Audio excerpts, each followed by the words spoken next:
মোবারক। ঈদের অনেক অনেক শুভেচ্ছা জানিয়ে শুরু করছি আমাদের আজকের special episode Nexus ladies club.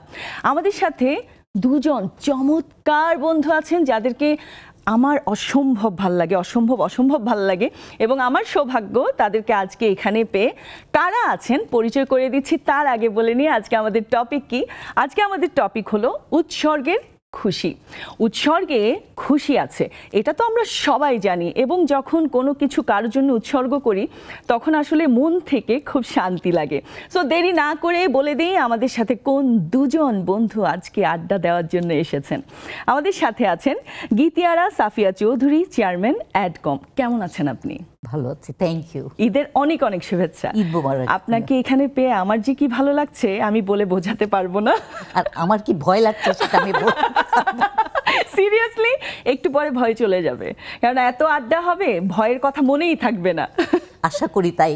একদম। এবং তার পাশেই আছেন আমার খুব পছন্দের ত্রোপা মজুমদার, পরিচালক এক্সপ্রেশনস লিমিটেড। কেমন আছেন? ভালো আছি। আর এই অনুষ্ঠানে আসার সত্যি কথা কারণ হচ্ছে চম্পা খেলা। তো গীতিয়ারা সাফিয়া চৌধুরী আছেন, সাথে আমাকে ডাকা হয়েছে, আমি প্রিভিলেজ।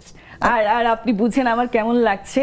উনাকে মানে আমি উনার অনেক বড় ফ্যান, কখনো এইভাবে সরাসরি দেখা হয়নি, বাট উনার কোম্পানি থেকে আমার সাথে অনেক কাজ হয়েছে। আপনার সাথে তো আমার অবশ্যই দেখা হয়েছে। মানে আপনাকে তো আমার অসম্ভব ভালো লাগে, অসম্ভব প্রিয় একজন মানুষ আপনি আমার। আর আপা হচ্ছেন মানে কি বলবো, যাকে দেখে আসলে ইচ্ছে করে যে উনার মতো হয়ে যায়। হ্যাঁ, আসলে আমার মনে হয় আমাদের এই অঞ্চলের বাংলাদেশের যে কোনো মেয়ের জন্য চম্পা খেলা ইজ অ্যান আইডল। এটা বলার অপেক্ষা রাখে না, কারণ একজন নারী একা অবশ্যই একটা সাপোর্ট সিস্টেম থাকে, কিন্তু তারপরেও সাহস করে একা একদম জিরো থেকে কতদূর আসা যায় এটার উজ্জ্বল উদাহরণ। ওটাই আমরা আজকে জানবো, যদিও সবাই জানে তারপরেও আমি আমার মতো করে একটু জেনে নিতে চাই। এই যে বিজ্ঞাপন সংস্থায়, যেটাকে আমরা আসলে বিজ্ঞাপনের একদম মডার্ন এজটা যখন থেকে শুরু হয়েছে তখন থেকে কিন্তু এই যে অ্যাডকমের যে টাচ, এটা কিন্তু খুব বোঝা যায়। এবং আপনাকে দেখে আরো অনেক নারী এই লাইনে চলে এসেছে, মানে এই প্রফেশন যে আচ্ছা ঠিক আছে আপা করতে পেরেছেন, আমরাও একটু ট্রাই করলে পারবো। সো আপনার গল্পটা শুনতে চাই, একটু করে আগে বলি যে 5 জন মানুষ নিয়ে আপনি কিভাবে শুরু করেছিলেন, সাহসটা কোত্থেকে পেয়েছেন? সাহসটা কোত্থেকে পেয়েছি বলাটা মুশকিল, কিন্তু যখন আমাকে আমার 2টা ক্লায়েন্ট বললো যে তুমি করো, আমি একটা অন্য এজেন্সিতে কাজ করতাম, আমি রিজাইন করলাম। ডিফারেন্স অফ ওপিনিয়ন হলো উইথ মাই বস, আমি রিজাইন করলাম। আমি ঠিক জানি না কি করব তখনও। তখন আমার 2টা ক্লায়েন্ট, বিদেশি ক্লায়েন্ট, তারা আমাকে বলল। তা আমি তখন ভাবলাম যে পারবো তো না। গিয়ে প্রথমেই আমার শাশুড়িকে বললাম, যে উনি আমার সাথে থাকতেন। আমি ওনাকে গিয়ে বললাম যে মা আমাকে না এরকম এরকম বলছে। উনি বললেন কি, আমার আব্বা সবসময় আমাকে ছোটবেলা থেকে বললেন জাস্ট ডু ইট। তো আমার শাশুড়ি সেটা জানতেন। আমার শাশুড়ি বললেন কি, তোমার আব্বা না বলেন just do it, just do it. আমি বললাম আমার বাচ্চা তখন একেবারে ছোট, আমি বললাম ফারহানকে কে দেখবে? বলে আমি যাচ্ছি না। আমি বললাম টু গুডের শাশুড়ি। আমার আম্মাকে ফোন করলাম, তারপরে আম্মা তখন বললেন মা করো, তুমি পারবে। ভালো লাগলো না। তারপর আব্বাকে ফোন করলাম, উনি বললেন জাস্ট ডু ইট। আমি বললাম এদেরকে বলে কোনো লাভ নাই। ফোন করলাম আমার হাজবেন্ডকে। আচ্ছা, সে জানে আমাকে দিয়ে কি করে কাজ করতে হয়। সে শুনে টুনে বললো তুমি মেয়ে মানুষ, তুমি কি করে পারবে? আরে এই যে জিদ ট্রিগার। হ্যাঁ, তো আমি মেয়ে মানুষ, আমি পারবো না, শালা তোকে আমি দেখাই দেব। বেরিয়ে পড়লাম। তারপরে কষ্ট করে সব যা যা করতে হয় সেগুলি করলাম, করে এজেন্সি শুরু করলাম। তখন আমি চিন্তা করছি যে লোক পাবো কোথায়। আমার মানে যে এজেন্সি থেকে আসলাম সেখান থেকে 5 জন আমাকে বললো আপা আপনার সাথে জয়েন করবো। আমি বললাম আমি তো বেতন দিতে পারবো না। তো বলছে কোনো দরকার নেই। সো তারাও জয়েন করলো। আমি এভার গ্রেটফুল টু দেম। ওরা না বললে আমি পারতাম না। আসলো একটা ছোট্ট, আমার একটা ফ্রেন্ডের একটা ছোট্ট রুম ছিল তার অফিসে, ওইটা নিলাম। ওখানে আমরা 6 জন গুতাগুতি করে বসতাম, জায়গা ছিল না। আর তখন তো এত সহজে কম্পিউটার দিয়ে ছোট্ট একটা বড় একটা টেবিল ছিল, সেটার উপরে সব থাকতো। ওখানে কি ফ্যানও অ্যাফোর্ড করতে পারতাম না। রিয়েলি? একদম একদম, মানে কোথায়, পয়সা তো নাই আসলে। তারপরে আস্তে আস্তে শুরু করলাম, করতে করতে করতে করতে অনেক স্ট্রাগল করলাম, তারপরে একটু একটু করে বাড়তে বাড়তে বাড়তে বাড়তে এই পর্যন্ত এসেছি। বাহ বাহ, চমৎকার। এবং এই যে মডার্ন বিজ্ঞাপনের যে ব্যাপারটা বলছি, হ্যাঁ, মডার্ন অ্যাডভার্টাইজিং এর যে আইডিয়াগুলো, হ্যাঁ, ওগুলো তো ক্লিক করেছে অবশ্যই অবশ্যই। যেমন আমার বলতে হয় এখনো পর্যন্ত প্যান্থারের একটা অ্যাডের ব্যাপার, যেটা হচ্ছে পকেটে নেওয়া যায়। হ্যাঁ, এইটা কিভাবে আসলো বলেন তো? মানে এটার খুব একটা মজার ইয়ে আছে। তখন বললাম তো আমার তো এখানে এত রিসার্চ এজেন্সিও ছিল না, আর আমি অ্যাফোর্ডও করতে পারতাম না কাউকে দিয়ে। তো আমি নিজেই সব কিছু করতাম, রিসার্চও আমিই করতাম। আমি গেলাম একটা ইয়েতে, এটা পিচ ছিল, সো আমি নিজে বেরালাম, দোকানে গিয়ে জিজ্ঞেস করতে, ফার্মেসিতে গিয়ে বললাম, আচ্ছা কোন কন্ডম বেশি চলে? আমার দিকে তাকিয়ে বলছে, আপনার স্বামী নাই? আল্লাহ, ধমক, আপনার স্বামী নাই, আপনি আসছেন কেন, যান। বেরিয়ে গেলাম। ভাবলাম আর একটা দোকানে গেলাম, সে তো যে শুনেছে, একজন আরেকজনকে বলছে, কি বলে বলে কন্ডম চাই, পিস পিস করে বলছে কন্ডম চাই। কত সালের কথা এটা? 75, early 75। গড, তখন তো কল্পনার বাইরে। এই করে করে ইউ ওয়ন্ট বিলিভ, আমি কমসে কম 10টা জায়গায় এরকম আবল তাবল কথা শুনলাম। শুনে আমি চিন্তা করলাম যে না, এটা হবে না, আমার অন্য কিছু বের করতে হবে। তখন আমি গিয়ে একটা ফার্মেসির টুকে বললাম কি, আমার গাড়িটা না খারাপ হয়ে গেছে, পাংচার হয়ে গেছে, গাড়ির ইয়েটা ঠিক করতে গিয়েছে, আমি একটু আপনাদের এখানে বসি। হ্যাঁ হ্যাঁ হ্যাঁ, নিশ্চয়ই। চেয়ার বের করে দিল। আপা চা খাবেন? না খাবো না, আমি বসলাম।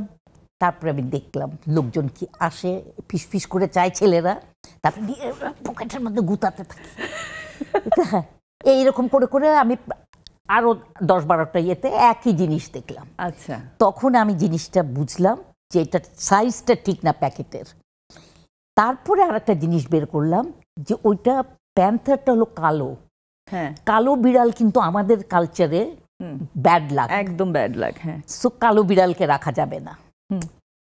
তো আমরা বিড যখন করলাম তখন আমরা সাজেস্ট করলাম যে এই কালো প্যান্থারটাকে, আমাদের এখানে প্যান্থারও চিনে না, এটাকে গোল্ডেন কালার করি। হ্যাঁ, রয়্যাল বেঙ্গল টাইগার, শের দি পুত্তর, এইটা করলাম, সাইজ ছোট করলাম, আমরা কাজটা পেলাম এই পিচ করে। এইভাবেই মানে সবকিছু দেখতে হতো, জানতে হতো, বুঝতে হতো, নাহলে পারা যেত না। এটা একদম আমি বিশ্বাস করি, যে কোনো কাজে এই যে আপনি বলছেন না, গিয়ে দেখছেন, রিসার্চ করছেন নিজে নিজে গিয়ে, আদারওয়াইজ কিন্তু ওই যে আইডিয়াটা ক্লিক হয়তো করতো না, তাই না? হ্যাঁ, যে কোনো কাজে আসলে নিজে যদি গিয়ে না দেখি বা একদম প্র্যাকটিক্যালি না করি তাহলে কিন্তু হয় না, একদম হয় না। আপার কাছেও আসি, আপনার কাছ থেকে একটু এটা জানতে চাই যে অভিনয় এখন করেন না কেন? করি না, মঞ্চে করি, স্ক্রিনে করা হয় না। কারণ স্ক্রিনে যেটা হয় কি, এখন যারা স্ক্রিনে করেন এটা তাদের পেশা, কারণ এটা সবসময় করতে হয়। তা আমার পেশা তো বিজ্ঞাপন, কাজে আমি যেহেতু বিজ্ঞাপন পেশায় আছে, আমার পক্ষে সন্ধ্যা ছাড়া সম্ভব না। এই যে এক্সপ্রেশনস, হ্যাঁ, এক্সপ্রেশনসের যে শুরুটা একটু জানতে চাই। প্রথমে কে শুরু? হ্যাঁ হ্যাঁ, আমি শুরুতে ছিলাম না, এটা আমার বাবার অর্গানাইজেশন রামেন্দ্র মজুমদার, ওনাদের সাথে একসাথে ওনাদের কাজ হয়েছে অনেক। আমি জয়েন করেছি, আমি মাস্টার্স পাশ করে 1 বছর আবার আমি ইউনিভার্সিটিতে চাকরি করতাম। আচ্ছা, কিন্তু সামহাও ছোট থেকেই আমি অ্যাডভার্টাইজিং একটা এনভায়রনমেন্টে থেকে আমার কাছে ওটাকে ইন্টারেস্টিং মনে হতো, অনেক চ্যালেঞ্জিং, ক্রিয়েটিভ, প্রতিদিন কোনো একঘেয়েমি নেই। এক্স্যাক্টলি, এটা খুব নিত্য নতুন নানা রকমের ব্র্যান্ডস নিয়ে কাজ হয়, নানা ইস্যুস নিয়ে কাজ হয়। তো তখন আমার মনে হয়েছিল যে ওইটা আমাকে অনেক বেশি অ্যাট্রাক্ট করে। আর বাবা সবসময় একটা কথা বলে, কেন বলেন জানি না, বাবা বলেন যে মেয়েরা অনেক বেটার করতে পারে অ্যাডভার্টাইজিং এ। এটা তার বক্তব্য। মানে বাবা সব, মানে যেই পার্সপেক্টিভ থেকে বলে যে মেয়েদের এই যে সেন্সিটিভিটি, ইনটিউশন, এমপ্যাথি, এগুলো খুব হেল্প করে। এই যে দেখে উনি বুঝতে পারলেন এটা একটা মেয়ে যত সহজে বোঝে, যত সহজে ফিল করে, ছেলের হয়তো এটা জেনারেলাইজ করা উচিত না, কিন্তু অনেকেরই হয়তো এটাতে স্ট্রাগলটা বেশি হয়। ফলে মেয়েরা আর অ্যাডভার্টাইজিং এর কাজটাই তো হচ্ছে মানুষকে মোটিভেট করা, মানুষকে প্রভাবিত করা। তো ওই প্রভাবিত করার জন্য ওই মানুষটার জায়গায় নিজেকে বসাতে হয়, তো সেইটা মেয়েরা বোধহয় একটু সহজে পারে। প্রত্যেকটা জিনিস আপা যখন ঢুকেছেন এই যে এখানে, তখন থেকে আমি দেখছি হাতের ব্রেসলেট, গলার যে নেকলেস, কানের দুল এবং শাড়ি, কিভাবে সম্ভব হয় আপনার এখনো পর্যন্ত এত সুন্দরভাবে মেনটেন করেন নিজেকে, কিভাবে সম্ভব হয় একটু বলেন। আমি খুব organized, I must tell you this. আমি 7 দিনের কাপড় একসাথে বের করি। Oh my god. করে আমার যেখানে আয়রন করে আয়রন রুমে একটা রড আছে, ওখানে ঝুলিয়ে দিই। আচ্ছা, 7 দিনের কাপড়। ওকে। আমি তো জানি কোথায় যাব, যদি কোনো এডিশনাল ইভিনিং এ দাওয়াত থাকে সেই কাপড়ও বের করে দিই, দিয়ে আমার যে আয়রন করে তাকে বলে দিই যে এইটা এটা এটা। আমি অনেক লাল রঙে তো আজকেও পরে ফেলেছি, এরকম পরে একদিন বেরিয়েছি বাসার থেকে সকালে, তখন সে 9টা 9:30, তো ফোন আসলো আমার এক বান্ধবীর বাবা মারা গেছেন, এবং ওনারা ঘন্টাখানিকের মধ্যেই ওটা আবার যে চিটাং নিয়ে চলে যাবে। আচ্ছা, তো আমার তো যেতে হবে, আমার খুব ক্লোজ ফ্রেন্ড, ওর বাবা আমাকে ছোটকাল থেকে দেখেছি, ইয়ে করছে। আমি চিন্তা করছি এই লাল শাড়ি পরে তো যাওয়া যায় না মরা বাড়িতে, কি বলবে লোকে। আমার মাথা খারাপ হয়ে গেছে যে আচ্ছা বাসায় গিয়ে তো চেঞ্জ করে কাপড় বদলিয়ে যেতে যেতে 1 ঘন্টা পার হয়ে যাবে। তখন অবশ্য রাস্তায় এত ভিড় থাকতো না, তাহলে এক জায়গার থেকে আরেক জায়গায় কাপড় বদলানো, কানের দুল বদলানো, সবই তো সময় লাগবে। তো আমি কি করব করতে করতে ড্রাইভারকে বললাম চলো বাসায়, চলো বাসায় গিয়ে কি করব। বাসায় নেবে আবার একটা মাথায় বুদ্ধি আসলো, আমার একটা বড় হোয়াইট সাদা রঙের চাদর আছে, যেটা আমি দোপাট্টা আর কি, যেটা কি করে নামাজ পড়ি। আচ্ছা, ওইটা নিয়ে নিলাম, নিয়ে নিজেকে পেঁচালাম, তখন একটুখানি লাল দেখা যাচ্ছে। আচ্ছা, মানে ওটা একদম পুরো সাদা আবায়া টাইপের কিছুটা। আচ্ছা আচ্ছা, ওইটা নিলাম, তসবিটা নিলাম, নিয়ে চলে গেলাম, হয়ে গেল। এখন ওই ইয়েটা আর তসবিটা আমার গাড়িতেই থাকে, কি যেন বলা তো যায় না কে কখন মারা যাবে, কি হবে। মানে be prepared for all the things, actually যা যা আসবে লাইফে তাকে প্রিপারেশন নিয়ে। আমরা আরো মজার মজার আড্ডা দিব, একটা বিরতি নিয়ে আবারও আসছি। নিয়ে নিচ্ছি ছোট্ট একটি বিরতি, ঈদের আড্ডা চলছে, আরো মজা হবে আড্ডাটা, সো সাথেই থাকুন।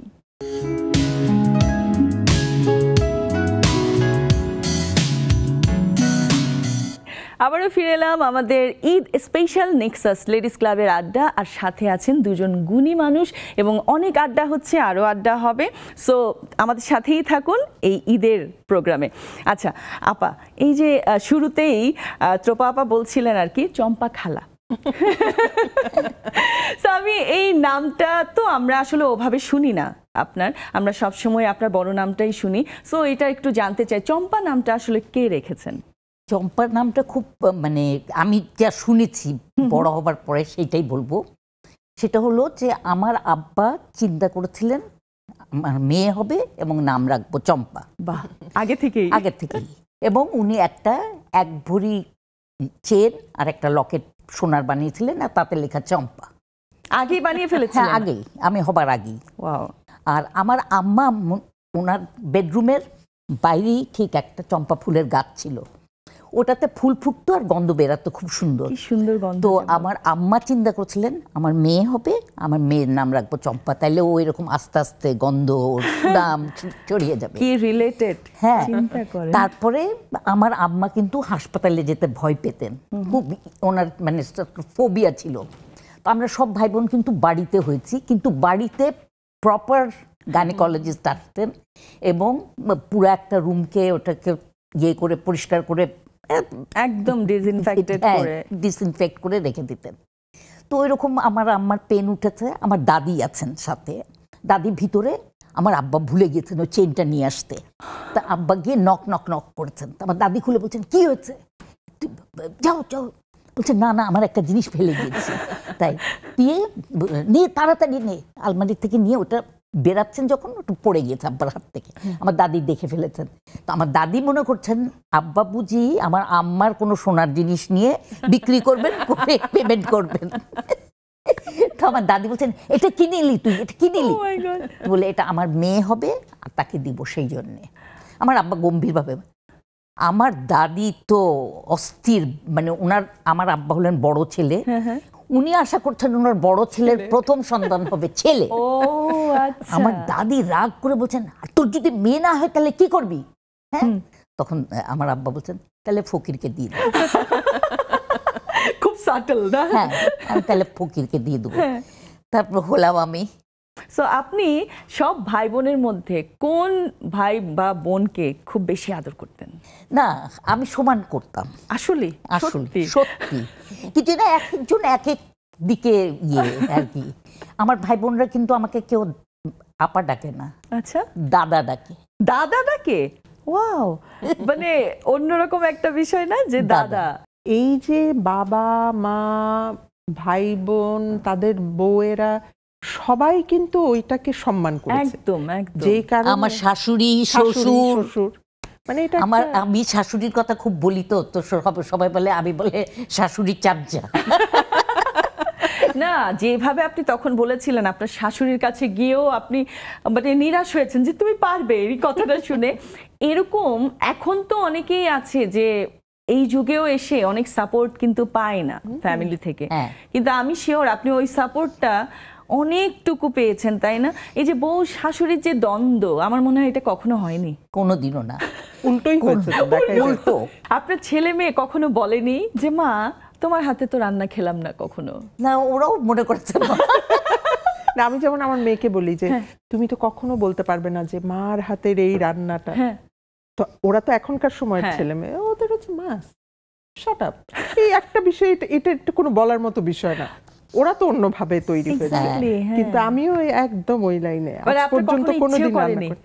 ইচ্ছে মানে কি, আমার খাওয়াতে খুব ভালো লাগে মানুষকে, কিন্তু নিজে রান্না করার আমি খুব রিগ্রেট করি যে আমি কেন শিখি নাই। তাই কেন? রান্না কিন্তু সহজ সহজ সহজ। ত্রপা আপার কাছে আসি। এই যে রান্না কখনো আগ্রহ হয় নাই আপনার, তাই না? কিন্তু কখনো কি মনে হয়েছে যে মায়ের যে কোনো, আমাদের তো মায়েদের সব রান্না খুব ভালো লাগে, হ্যাঁ, কখনো কি মনে হয়েছে মায়ের মতো যদি রান্না করতে পারতাম? না, এটা তো আমার মা খুব ভালো রান্না করে, হয়তো সবার কাছেই সবার মার রান্না ভালো লাগে।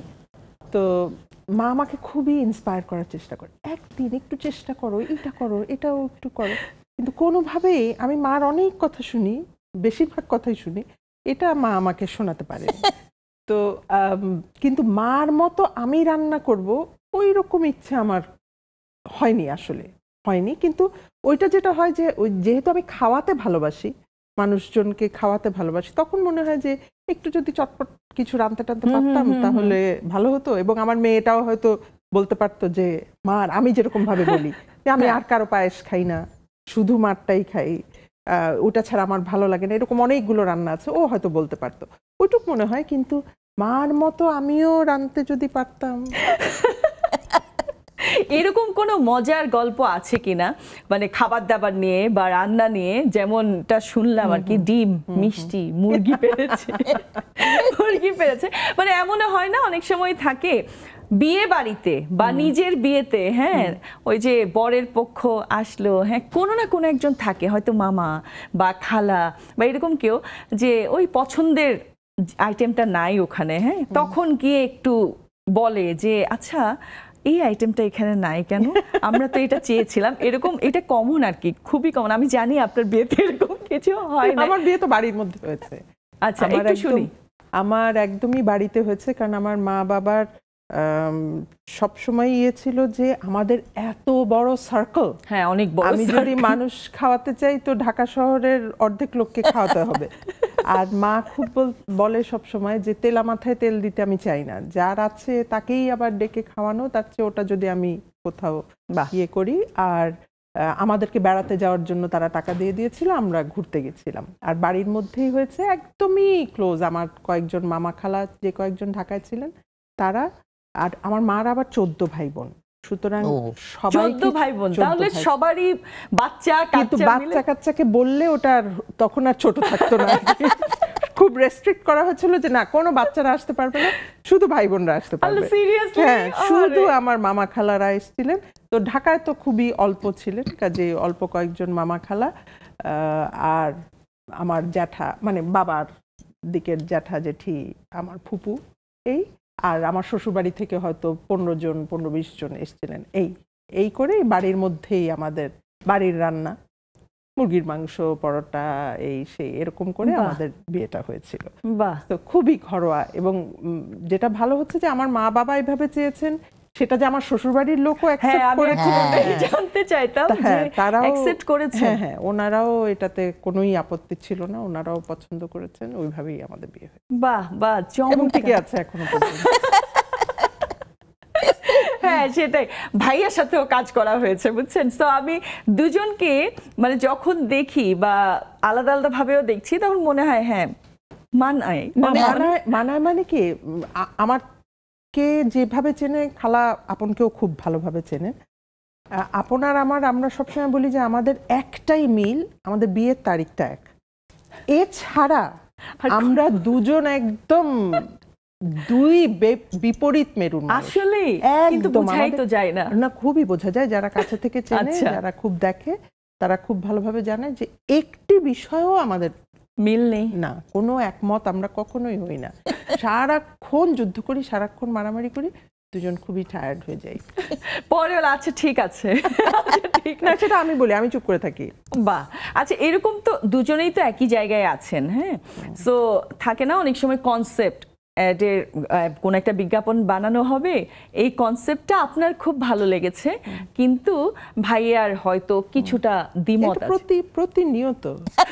প্রতিনিয়ত এভরি মোমেন্টে এটা হচ্ছে। আর যেহেতু আমি অনেক বেশি ক্রিয়েটিভের সাথে কাজ করি, আর আপন যেহেতু স্ট্র্যাটেজি বা সার্ভিসিং এ কাজ করে, ওটা তো খালা খুব ভালো জানেন যে অলওয়েজ ক্রিয়েটিভ এন্ড সার্ভিসিং এর কনফ্লিক্ট তো সাংঘাতিক রকমের লাগে, মারামারি কাটাকাটি। আর আপনের হচ্ছে তুমি সবসময় খালি ডিফেন্সিভ মোডে চলে যাও, কোনো কিছু বললেই তুমি প্রোটেক্ট করার জন্য চেষ্টা করো, এইভাবে তো হবে না। এই আমাদের মারামারিটা এখনো বন্ধ হয় নাই, এখনো বন্ধ।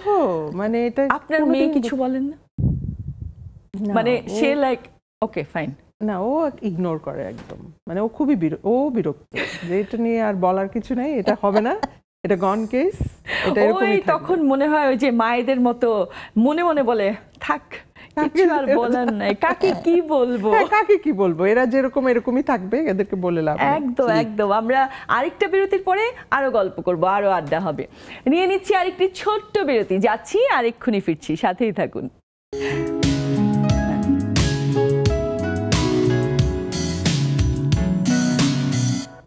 আবার আমন্ত্রণ নেক্সাস লেডিস ক্লাবের আড্ডায়। অনেক মজা হচ্ছে, আমরা অনেক কিছু জানতে পারছি। সো আমি আবারও চলে যাই আমার পছন্দের মানুষ ত্রপা আপার কাছে। আমরা যেহেতু ঈদের আড্ডা দিচ্ছি, এবং উৎসব মানেই কিন্তু সবার জন্য, তাই না? মানে আমরা সবাই আজকাল দেখা যায় খুব সুন্দরভাবে, খুব ভালোভাবে উৎসব পালন করছি সবাইকে নিয়ে।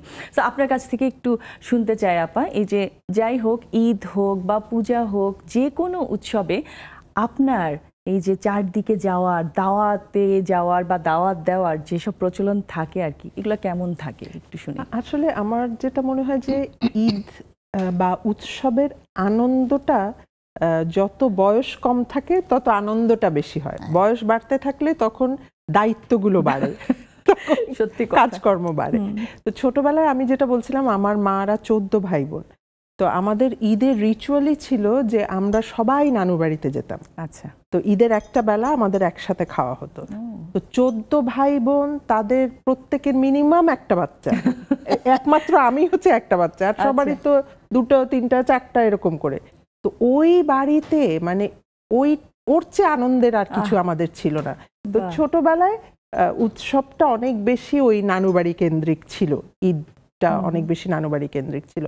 এখন যেটা হয়েছে, এখন সবচেয়ে আনন্দের হচ্ছে ছুটি, এটা হলো প্রথম কথা। ছুটি থাকবে, লম্বা ছুটি, ঈদের ছুটি থাকবে, মেয়ে কাছে থাকলে আনন্দ, মেয়ে যখন যদি পড়ার সূত্রে বাইরে থাকে তখন ওটা শুধুই ছুটি, আনন্দের আর কিছু থাকে না।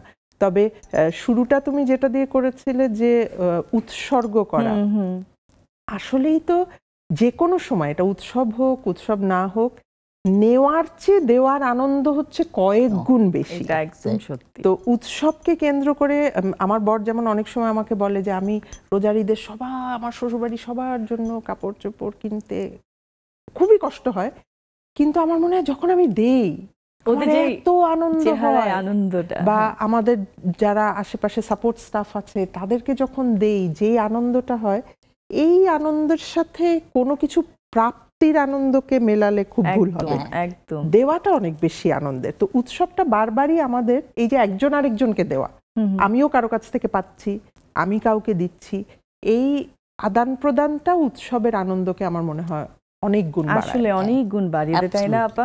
আপনার কাছ থেকে একটু জানতে চাই, এই যে উৎসবের যে আপা বলছেন না যে দেওয়ার ব্যাপারটা অন্যরকম একটা আনন্দ, আসলে চেহারাটা দেখলেই তো খুশি লাগে যখন কাউকে কোনো কিছু দিচ্ছি, তাই না? একটু শুনি আপনার। সত্যি সত্যি ও যেরকম বললো যে ওর নানুর বাড়ি যেত, আমরা আমার দাদার বাড়ি যেতাম। আচ্ছা, সব আমার আব্বারা 7 ভাই, 7 ভাইয়ের সবাই আমরা গিয়ে হাজির, আমার 2 ফুপু, ও সবাই মিলে সে কি মানে বলা যায় না এই আনন্দটা, হই চই দুষ্টামি বদমাইশি যার যেরকম। আর ঈদি চাচারা দিচ্ছেন, ফুপম্মা দিচ্ছেন, ফুপ্পা দিচ্ছেন, সব ঈদি পাচ্ছি, গুনছি ঠিক সবাই সমান পেলাম কিনা, এগুলি নিয়ে আবার কেউ যদি কোনো রকমে কম পেল, এই ফুপম্মা আমি কম পেয়েছি, হ্যাঁ ফুপম্মা সরি দে ভুল হয়ে গেছে, এরকম খুব মজা হতো ওইটা। কিন্তু আজকাল এগেন তোপার কথা মতো আজকাল তো আর ওগুলি নাই।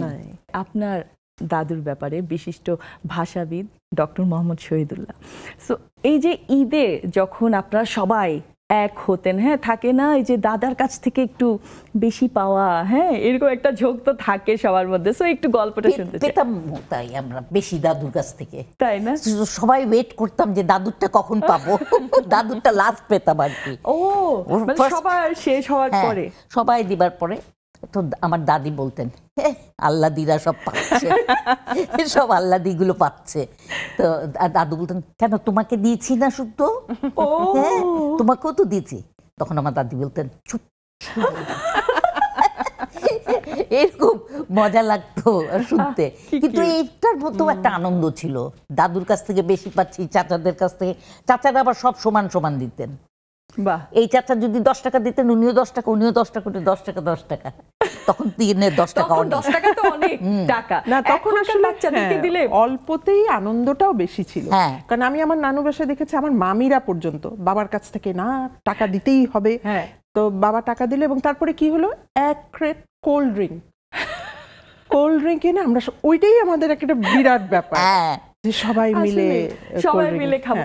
আরেকটা ছিল ওই যে চকবার আইসক্রিম, যখন নতুন নতুন বের হয়েছিল, ঈদের টাকা পেলে কি খাবো, চকবার আইসক্রিম খাবো, এরকম একটা ব্যাপার ছিল। সো ওই যে এক্সাইটমেন্ট গুলো কিন্তু খুব ভালো লাগে ভাবতে, যদি মনে হয় যে এখনো আরেকটু পেতাম, তাই না? মানে মাঝে মধ্যে তো অবশ্যই নস্টালজিক হয়ে যান। অফকোর্স ঈদ আসলেই মনে হয়ে যায় দাদুর বাড়ি তো আর যাওয়া হয় না। আহারে আব্বা, দাদুর পরে আব্বা আম্মা ছিলেন, এখন ওনারাও নাই। এখন কি, এখন তো আমি দাদা হয়ে আমিও চলে যাচ্ছি অন্যদিকে। আসলে আনন্দ ব্যাপারটাই কিন্তু যত বেশি মানুষ থাকে তত আনন্দ হয়। মানে আগে ছিল এই যে এত মানুষ একসাথে হওয়া, এখন আনন্দ না হওয়ার পেছনের কারণটা একটাই, আমরা সবাই আলাদা, বিচ্ছিন্ন, ছোট ছোট মানুষ। যখনই এই যে একসাথে আমরা 3 জন বসে কথা বলছি, এটাই তো আনন্দ। আসলে যেমন সবসময় অপেক্ষা করতাম কাজিনস কখন আসবে, কখন সবাই একসাথে যে ড্রয়িং রুমে অনেক লম্বা করে বিছানা করে দিবে এবং সবাই একসাথে ঘুমাবো। এই আনন্দগুলো আসলে আর পাওয়া যায় না। এবং আজকালকার বাচ্চাদের একটাই প্রবলেম, ওরা যে আসলে যৌথ ফ্যামিলিতে নাই তো কেউ, ওরাও কিন্তু এটা কমিউনিকেট করতে পারে না, ওরা কমিউনিকেট করতে পারে না এবং বুঝে না ওই মজাটা কি ছিল, তাই না? আচ্ছা, আমি একটু আপনার হাজবেন্ডের ব্যাপারে একটু জানতে চাই। দুইজন তো 2 প্রফেশন, তাই না? দুইজন একদম 2 প্রফেশন। সো আপনি উনার কাছ থেকে আপনার এই প্রফেশনের জন্য কতটুকু সাপোর্ট পেয়েছেন? আমি বলবো 100%। ওই যে প্রথমে আপনাকে তো বলে দিল না তুমি পারবা না, এটা তো আসলে নিশ্চয়ই আপনাকে মানে করার জন্য এই কথাটা বলছেন না, আপনি যাতে করবেন। আমাকে ওইভাবেই সে জানে যে আমাকে যদি বলে যে করো করো পারবে, তাহলে আমি ওই উৎসাহটা পাবো না, কিন্তু আমাকে যদি জিদ্দি বানিয়ে দেয় হ্যাঁ তাহলে আমি করবো। জানে তো আমার ওয়াইফ তো অনেক অনেক জেদি, হ্যাঁ তাকে বললেই এইভাবে বলতে হবে। কিন্তু এখনো আমি তার কাছ থেকে খুব অনেক সাপোর্ট পাই। ইনফ্যাক্ট আমি যখন শুরু করেছি তখন তো প্রিন্টিং এর কাজ বেশি হতো, তো আমার প্রেসে থাকতে হতো লেট নাইট পর্যন্ত। তো আমাদের এই প্রফেশনের একজন আমার আত্মীয় হয়, সে বলেছে যে আমার সুন্দরী, দুষ্টামি করে সেও বেচারা ইয়ে করে না, বলে আমার সুন্দরী মামি এত রাত পর্যন্ত প্রেসে কি করে।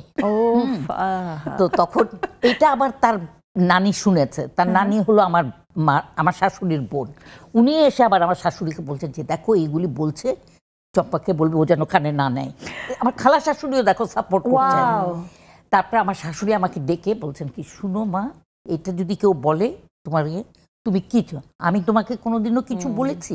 আমি দূর শাশুড়ি, টু গুড এ শাশুড়ি। হ্যাঁ, তো গিয়ে আমি আমার হাজব্যান্ডকে বলছি, তখন আমার হাজব্যান্ড বলছে যে যা বলুক, আমি তোমাকে কোনোদিন বলেছি কিছু? তুমি লেট নাইট পর্যন্ত অফিস করো না কেন? আমি কোনোদিন তোমাকে না করেছি? বাহ, তুমি এই যে সাপোর্টটা পেয়েছি, এই সাহসটা, এটা সত্যি এটা লাগে, এটা খুব দরকার। আমাদের মেয়েরা যে কি পরিমাণ বিরূপ পরিস্থিতির মধ্যে দাঁড়িয়ে কাজ করে এটা চিন্তাই করা যায় না। একদম একদম। আমরা এটা নিয়েও কথা বলবো, আরেকটা বিরতি নিয়ে আসছি, নিয়ে নিচ্ছি আরেকটি বিরতি, যাচ্ছি আর খুব তাড়াতাড়ি ফিরছি, সাথেই থাকুন।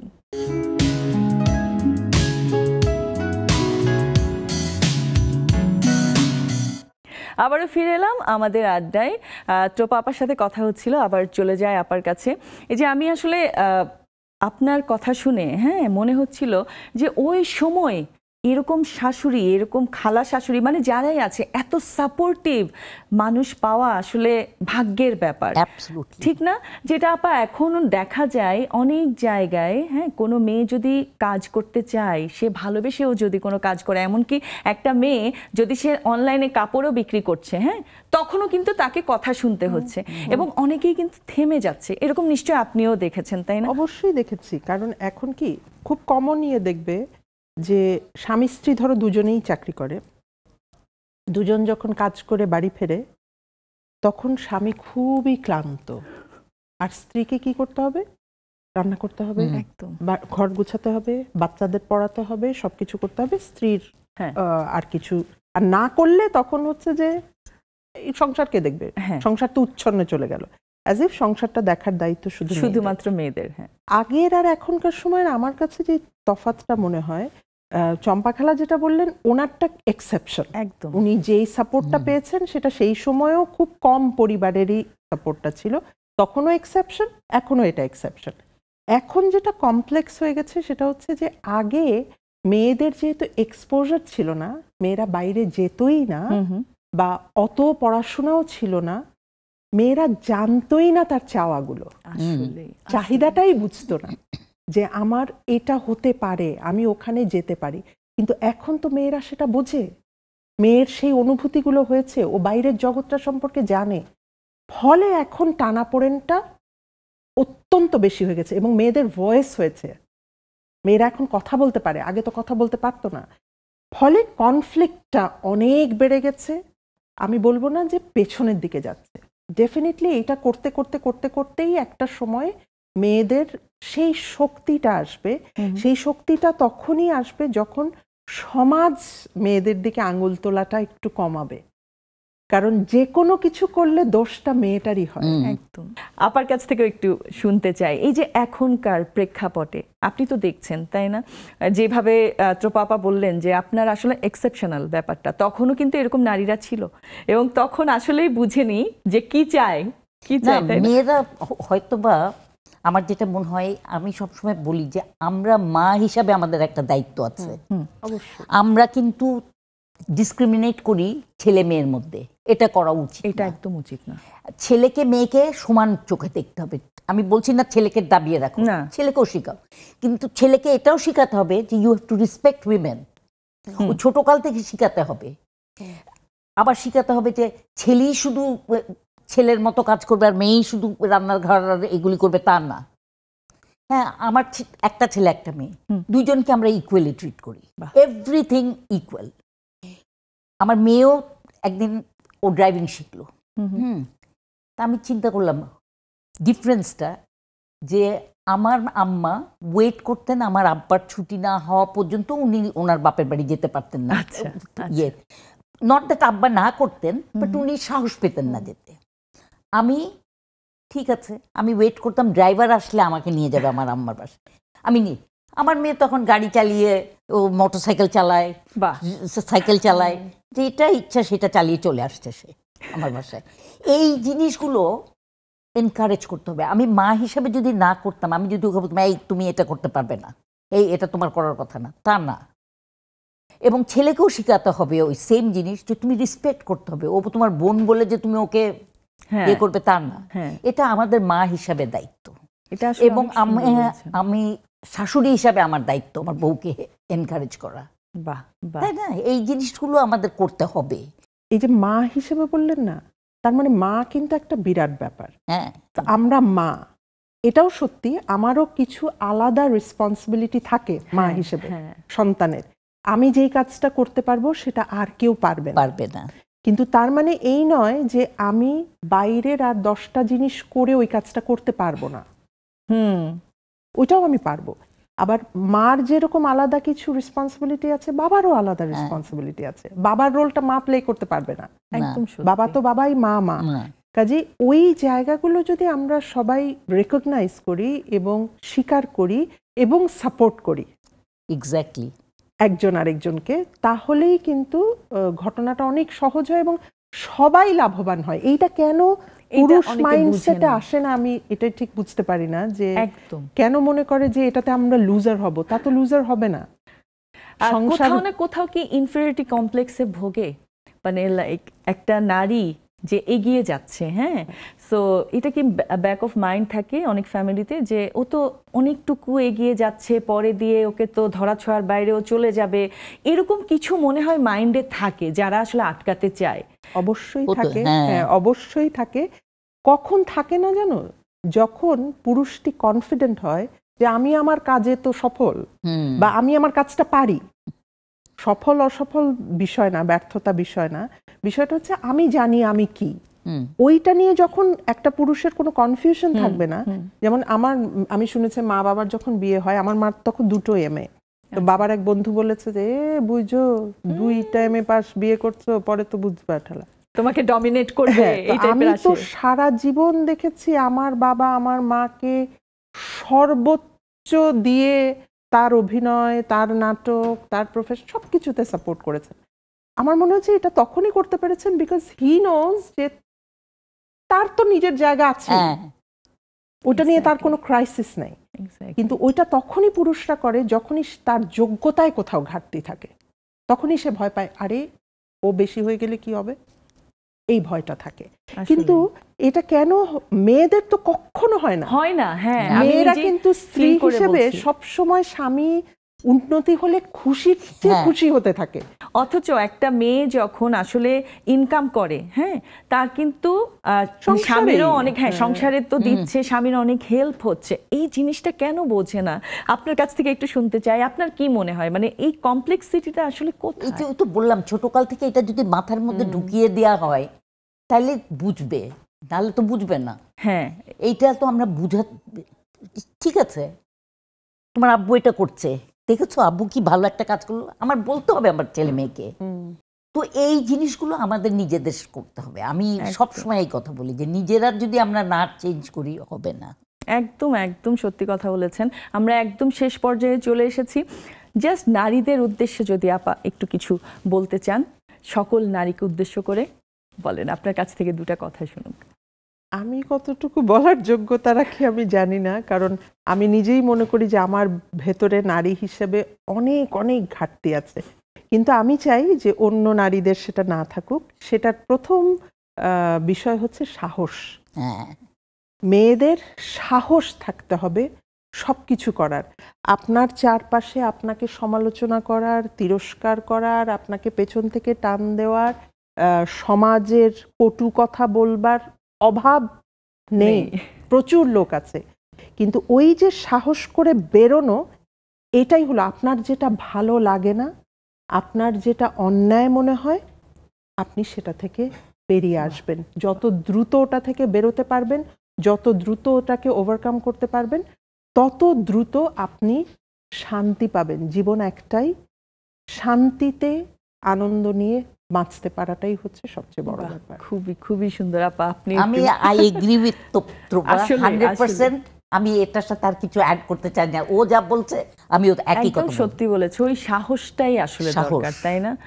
খুব সুন্দর বলেছেন আপা, মানে শেষের লাইনটা আসলে খুব ভালো লেগেছে, যে ভালো না লাগলে বা দরকার নাই এই জায়গায় থাকা, যে চলে আসবে যে কোনো জায়গা।